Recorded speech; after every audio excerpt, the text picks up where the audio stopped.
Hi, my name is Kim Rabito Show, and I'm a real estate agent with Coldwell Banker Schmitt in Marathon. And if you're interested in building property in the Keys, this is a great video for you. One of the things that I've been doing to help my clients that are interested in building and are concerned about whether or not they're going to be able to obtain a building permit is moving into neighborhoods that have mobile homes that people are no longer living in, and purchasing those properties and building new. So today in this video, I'm going to discuss with you the pros and the cons of doing this type of building.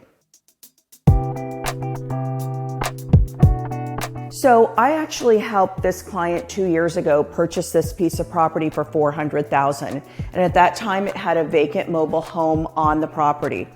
And this is a great location because it's got 50 feet of dockage and it's just about 5 minutes to the Atlantic Ocean by boat. So one of the things that we did was purchase the mobile home. And then when he was ready to build, we demolished the mobile home and he had what's called an inherent building right. So he did not have to go through the city waiting process, which is also known as BPass, to actually start building.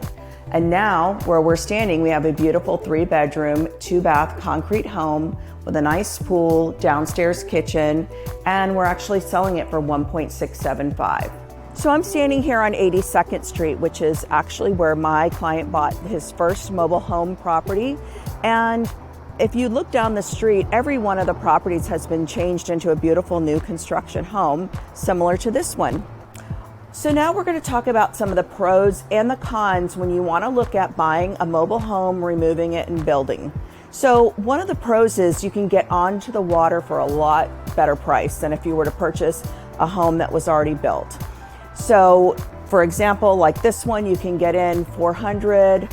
I sold another one last year for $500,000 with a great water view. And actually the mobile home was livable at that time, so they were able to rent it before they decided to build.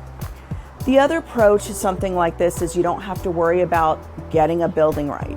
So if you've done your homework on building in the Keys, you probably know that building rights are very expensive to obtain.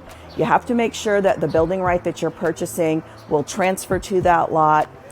And then there's a whole host of other things that you need to go through. So with something like this, if it's got a structure on it already, more than likely you will be able to have an inherent building right with it and be able to put your plans together, submit them to the city of Marathon to start building.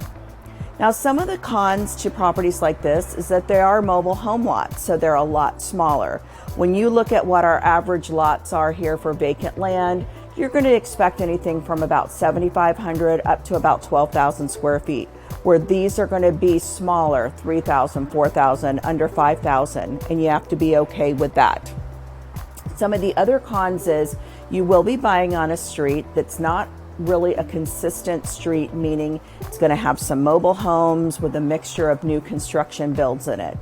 And from someone that was born and raised in the Keys like me, when I was growing up here, there was nothing but mobile homes and little, conch houses that were built in the 50s. So to me, it's worth it. You can also get on a street that you're able to get out to the ocean, and usually less than 5-10 minutes, where some of the other streets might take you up to 20 minutes to get out to the direct ocean. So there's a lot of great pros and cons to building a property like this. And as always, if you have questions about building or buying in the Keys, there's links to how to get in touch with me, and I'd be happy to go over them with you. So that wraps up my very first video with my new YouTube channel, and I hope you found a lot of the information that I've given you helpful. If you have more information on buying or selling in the Keys, you can reach out to me. I've dropped links below, and thank you for watching.